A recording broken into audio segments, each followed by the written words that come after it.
Welcome to another great video. Why do losses hurt more than gains? We'll cover that. Plus, how that applies to retirement planning. Pass along a few tips so you can secure your wealth and your retirement. We got to start though with a bit of the theory. Yes. Academics here, the prospect theory, which was started in 1979 by Daniel Kahneman, then revised in 92 by Tversky and Kahneman. Lots of pieces to this here, but we're going to zoom in on just one. The portion often called loss aversion. Yeah, loss. Basically, if you're given two options to deal with something, somebody gives you $25 and you hold on to that, or somebody gives you $50, you lose half of it and you still get $25.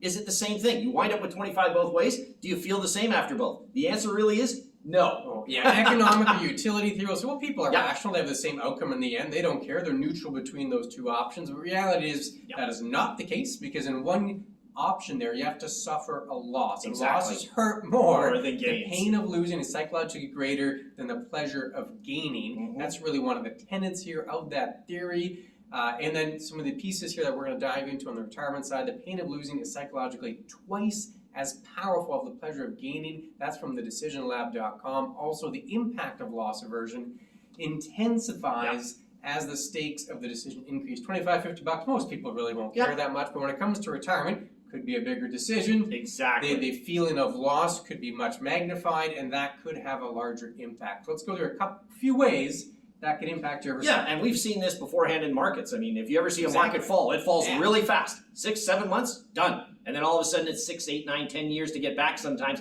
and that's because of that loss aversion scenario. You hate losing, so you got to get out at any cost so you don't continue to lose them. But as you mentioned, one of those areas, portfolios, as we've talked about beforehand. Anybody who watches their portfolio knows that, in 2022, nobody enjoyed it because everything went down, but in 2023, things looked a lot better and people were a little more comfortable and things along those lines. So you're getting that aspect of portfolios designing themselves going forward. Yeah, and the loss aversion piece as you approach retirement specifically, that you could feel the pain of that loss much greater. So it might make someone become overly conservative with their investments, perhaps at the wrong time, as you're mentioning. And maybe that's okay. Maybe the plan says, hey, you really only need 2-3% and your plan's on track, and you can get that guaranteed, so don't worry about it. Or maybe the plan says you need 4.5.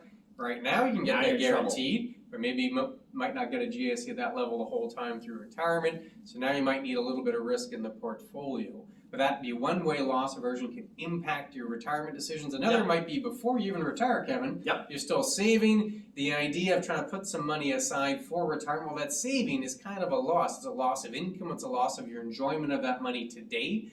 And in order to kind of a tip to reframe that, instead of viewing it as a loss, try to view it as a gain. An example might be if your employer has a pension, they match your contribution. So it's less of a loss of income, more that you're gaining their funds, you're gaining their contribution. So one way to avoid that hesitation to save because of loss aversion is you reframe the situation, focus on the gains, like in that pension example. Yeah, it's making sure that you look at the glass half full, not half empty. That's the biggest factor going on. So, I mean, Clint's mentioned the saving scenario. There's also that withdrawal strategy. That fear of running out of money in retirement. It might lead to you cutting back spending. It might lead you to being overly frugal. And that's a huge fear for a lot of people. Am I going to run out of money? I don't have enough to do that. Again, looking at that sort of scenario, the withdrawal strategy should be part of your larger financial plan as a whole, right? The biggest factor you have to do is keep those emotional checks in balance, knowing that, if your plan said you should be withdrawing this much every year and you're seeing the portfolio go down in that step, then you're right on track. That's the way to look at it. Look at it as though it's being a positive because we're doing it properly and we're not going over the other way. But again, it's that glass half full, glass half empty. In some ways, this fear or the loss aversion can manifest when it comes to withdrawals is that kind of fear of running out of money. Like you said, some folks might cut back, be too frugal when they don't have to be. Another way that loss aversion can manifest might be the mindset of, I got to keep my principal intact. Or I'm only going to spend the interest and the dividends. I have to keep that original balance. And that might not be required in order to meet your retirement goals. Maybe you could spend a bit of the principal. It all depends on the plan, but ways that emotion, that loss aversion can manifest would be around that fear of running out of money. And you mentioned the great tip. The withdrawal strategy should be part of the larger plan. You follow the plan, and hopefully that keeps the emotional balances in check. Having that plan. Exactly, having that plan. Another way this loss aversion can impact your decision-making around retirement, the timing of retirement. Yeah, the timing of retirement is a big factor. I mean, maybe you're looking at it as though, I was going to retire at this point in time, but I don't feel I have enough money. Now I have to work part-time, or I want to keep making sure that I've got a steady income stream coming in because I don't want to draw from my investments. I don't want to draw from my retirement nest egg. That's a big factor. So, I mean, it may postpone or put back your actual retirement date for full retirement. And again, one of the ways to go around that is, retirement's a big change, and you have to realize that going into it. So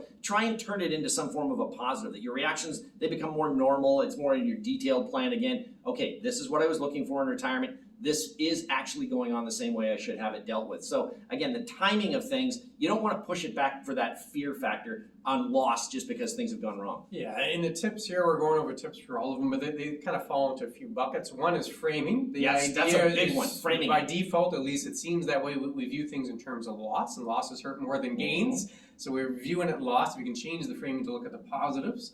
The other is just being aware of the emotions. We're all going to feel it to some degree.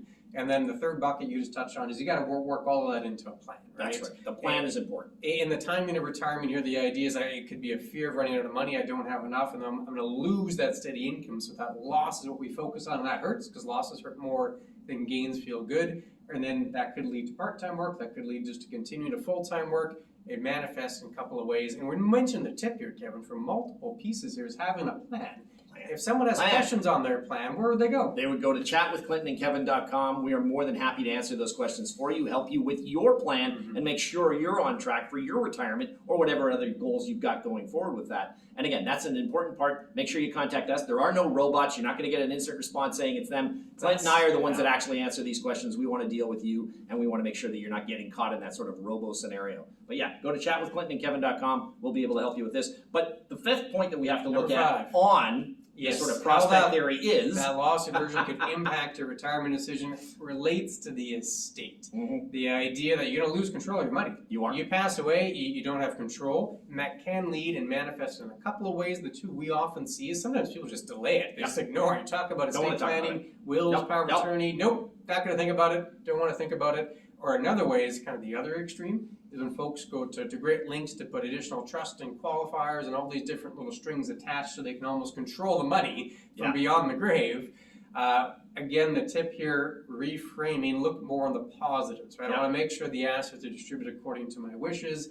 It can help my family, help out the charity I believe in, focusing on the positives rather on the fact that you're losing control of your hard-earned money. So it's reframing the situation. It's making sure that, control is not in your hands anymore afterwards, but make sure that you've detailed it, but you don't want to go excessive. By the same token, you don't want to just ignore it. So we've got a whole bunch of these different loss aversion scenarios that you can look at. But again, if you want questions, please contact us. Otherwise, I think this is sort of a quick scenario as to how not to panic, and what the most important thing is, have a plan. Make sure you got a financial plan created for you and your retirement goals. Yeah, that loss aversion creeps up. We all feel it to some degree, some more intensely than others. The analogy I like to use is you think about the emotional part of it. It's not a light switch. It's not as if you feel or don't feel it. More of a dimmer switch. Some feel a lot, some feel a little bit, and it could be at different points in retirement or on different decisions that have to be made around retirement. That's right. And the solution I like to talk about, it's reframing, it's being aware of it, and then of course the big one, have a plan. Of course, you have to have that plan. We have other videos when it comes to cognitive biases floating on the screen right now. Click on one of those. We'll see you again very soon. Take care.